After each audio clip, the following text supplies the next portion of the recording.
नमस्कार, मोहक रेसिपीजमध्ये सर्वांचं स्वागत। आज आपण सर्वांच्याच आवडीची मिसळची रेसिपी करणार आहोत। विशेष म्हणजे ही मिसळ अवघ्या 10 ते 15 मिनिटांमध्ये तयार होते। चला तर मग रेसिपीला सुरुवात करूया। मिसळीसाठी आपल्याला जो कट लागणार आहे त्या कटासाठी इथे 1 वाटी मोड आलेली मटकी घेतलेली आहे। इथे आपण घरीच मोड आणून दिले होते, तर इथे आपल्या मटकीला छान असे मोड आलेले आहेत। ही मटकी आपल्याला एका पाण्याने स्वच्छ धुवून घ्यायची आहे। मटकी धुण्यासाठी इथे गरम पाण्याचाच उपयोग केलेला आहे, जेणेकरून जो काही आंबटपणा असेल तो निघून जाईल। मटकी फोडणीला टाकण्यासाठी इथे एका कुकरमध्ये 1 छोटा चमचा तेल घालून घेऊया। तेल थोडंसं गरम झाल्यानंतर त्यामध्ये अर्धा चमचा जिरे व अर्धा चमचा हळद घालून घेऊया। हळद व जिरे चांगले तडतडल्यानंतर यामध्ये स्वच्छ धुवून घेतलेली मटकी घालून घेऊया। तसेच यामध्ये चवीपुरतं मीठही घालूया। 1-2 मिनिट मटकी तेलामध्ये चांगली परतल्यानंतर जवळपास 1 तांब्या भरून पाणी घालून घेऊया। मटकी आपण कुकरमध्ये शिजवत असल्यामुळे मटकी शिजायला अजिबातही जास्त वेळ लागत नाही। पाणी घालून झाल्यानंतर कुकरला झाकण लावून कुकरच्या 2 शिट्ट्या करून घेऊया। मटकी शिजत आहे तोपर्यंत कटासाठी लागणारे वाटण तयार करून घेऊया। त्यासाठी इथे एका कढईमध्ये 1 चमचा खसखस घालून घेतलेली आहे।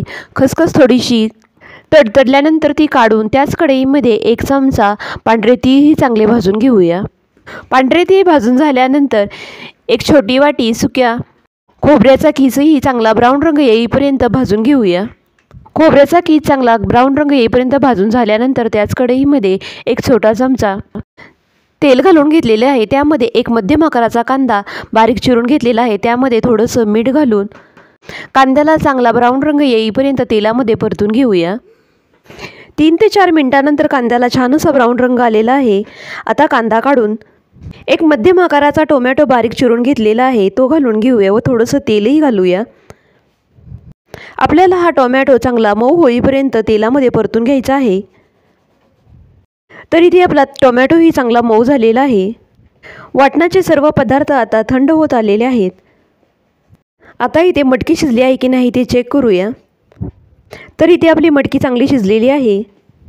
लहान मुलांना झणझणीत मिसळ खायला आवडत नाही, तर त्यांच्यासाठी या मटकीतील थोडंसं पाणी काढून ठेवावे व मिसळीमध्ये मिक्स करून द्यावे। वाटण करण्यासाठी कांदा, टोमॅटो व खोबऱ्याचा किस पूर्णपणे थंड झाल्यानंतर मिक्सरच्या एका छोट्या भांड्यामध्ये काढून घेऊया व त्यामध्ये 10 ते 12 लसणाच्या पाकळ्या, 1 इंच आल्याचा तुकडा व थोडीशी कोथिंबीर घालून बारीक वाटून घेऊया। वाटून झाल्यानंतर इथे कढईमध्ये 1 पळी तेल घालून घेऊया।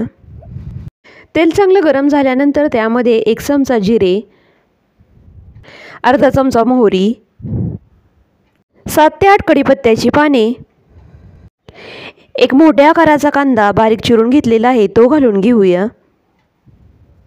आपल्याला हा कांदा मऊ होईपर्यंत परतून घ्यायचा आहे। 3 ते 4 मिनिटांनंतर कांदा एकसारखा परतल्यानंतर कांदा आता मऊ झालेला आहे। आता यामध्ये 1 मध्यम आकाराचा टोमॅटो बारीक चिरून घेतलेला आहे, तो घालून घेऊया व टोमॅटोही आपल्याला चांगला मऊ होईपर्यंत तेलामध्ये परतून घ्यायचा आहे। टोमॅटोही चांगला मऊ झाल्यानंतर आपण जे मगाशी वाटण तयार करून घेतलं होतं ते सर्वच्या सर्व वाटण यामध्ये घालून घेऊया। आपल्याला हे वाटण तेल सुटेपर्यंत चांगलं भाजून घ्यायचं आहे, म्हणजेच एकदम खरपूस असं भाजून घ्यायचं आहे। 5 ते 6 मिनिटांनंतर वाटण चांगलं भाजलं गेलेलं आहे। यामध्ये पाव चमचा हळद व पाव चमचा हिंग घालून घेऊया। आता यामध्ये 1 चमचा कांदा लसूण चटणी व रंग येण्यासाठी 1 चमचा बॅडगी मिरची पावडर, तसेच इथे 1 पॅकेट रेडीमेड मिसळ मसालाही घालून घेऊया। 10 रुपयाला जो मिसळ मसाला भेटतो तो मिसळ मसाला इथं वापरलेला आहे।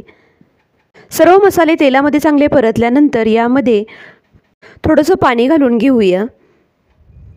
या पाण्याला 1 उकळी आल्यानंतर हे वाटण मगाशी जे आपण मटकी शिजवून घेतली होती त्यामध्ये घालून घेऊया। आता हा कट 5 मिनिटांसाठी लो फ्लेमवरती उकळू देऊया। तर इथे आपला मिसळीचा कट तयार झालेला आहे। या कटाचा सुगंध अख्ख्या घरभर पसरलेला आहे। आता मिसळ सर्व करायला घेऊया। मिसळ तुम्ही ब्रेडबरोबरही खाऊ शकता, परंतु पावाबरोबर मिसळ खाल्ली तर त्याची चव अजून जास्त वाढते। तसेच इथे आपण हे पाव तुपामध्ये चांगले खरपूस होईपर्यंत भाजून घेतलेले आहेत। अशाच नवनवीन रेसिपीज पाहण्यासाठी आपल्या चॅनेलला लाईक करा, शेअर करा आणि अजूनही सबस्क्राईब केलेलं नसेल तर सबस्क्राईब करायला विसरू नका. व्हिडिओ पाहिल्याबद्दल खूप खूप धन्यवाद. पुन्हा भेटूयात अशाच एका नवीन रेसिपीसह. तोपर्यंत घरी बनवलेले पदार्थ खा आणि स्वस्थ रहा.